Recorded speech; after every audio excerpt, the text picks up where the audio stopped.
আবারও ফিরে আসলাম নতুন খবর নিয়ে আপনাদের মাঝে। ব্রেকিং নিউজ, জামালপুরে বিএনপির সম্মেলন বন্ধের দাবিতে উত্তপ্ত পরিস্থিতি। গতকাল মঙ্গলবার রাত 8:30টার দিকে জামালপুর শহরের দয়াময়ী এলাকায় বিক্ষোভ ও মশাল মিছিল অনুষ্ঠিত হয়।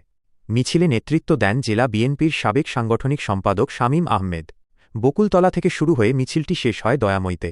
মিছিল চলাকালে রাস্তার মাঝখানে আগুন ধরানো হয় এবং বিস্ফোরণের কয়েকটি শব্দ শোনা যায়, যাতে পুরো শহরে আতঙ্ক ছড়িয়ে পড়ে। মিছিল থেকে হুঁশিয়ারি দেওয়া হয়, আগামী শনিবার অনুষ্ঠেয় জেলা সম্মেলন হতে দেওয়া হবে না।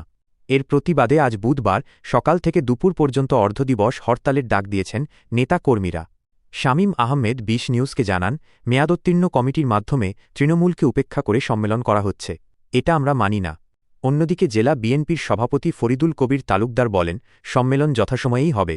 আজকের ঘটনা নিয়ে আলোচনা করে আইনগত ব্যবস্থা নেওয়া হবে। এ বিষয়ে জামালপুর সদর থানার ওসি ফয়সল মো. আতিক ২০ নিউজকে জানান, লিখিত অভিযোগ পেলে তদন্ত করে আইনগত ব্যবস্থা নেওয়া হবে। বিস্তারিত জানতে চোখ রাখুন ২০ নিউজ।